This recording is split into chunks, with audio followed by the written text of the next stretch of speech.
കോൺഗ്രസ് നേതാവും മുൻ കേന്ദ്രമന്ത്രിയുമായ KP ഉണ്ണികൃഷ്ണന് ഔദ്യോഗിക ബഹുമതികളോടെ വിട. രാവിലെ 9-ന് കോഴിക്കോട് മനാരി ശ്മശാനത്തിലായിരുന്നു സംസ്കാരം. ഇന്നലെയായിരുന്നു KP ഉണ്ണികൃഷ്ണന്റെ അന്ത്യം. നിലപാടുകൾ കൊണ്ട് ദേശീയ രാഷ്ട്രീയത്തിൽ ശ്രദ്ധേയനായ പ്രമുഖ കോൺഗ്രസ് സോഷ്യലിസ്റ്റ് നേതാവ് KP ഉണ്ണികൃഷ്ണന് രാഷ്ട്രീയ കേരളം വിട നൽകി.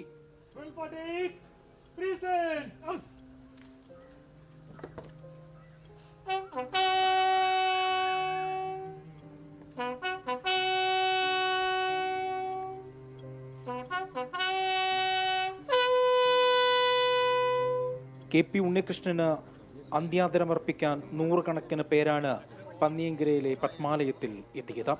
മുഖ്യമന്ത്രി പിണറായി വിജയൻ, പ്രതിപക്ഷ നേതാവ് VD Satheesan, speaker AN Shamseer തുടങ്ങിയവർ അന്തിമോപചാരം അർപ്പിച്ചു.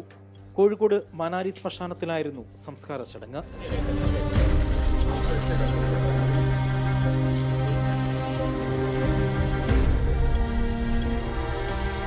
ദേശീയ രാഷ്ട്രീയത്തിൽ തന്റേതായ മുദ്ര പതിപ്പിച്ച KP ഉണ്ണികൃഷ്ണന്റെ ഓർമ്മകൾ ഇനി ബാക്കി.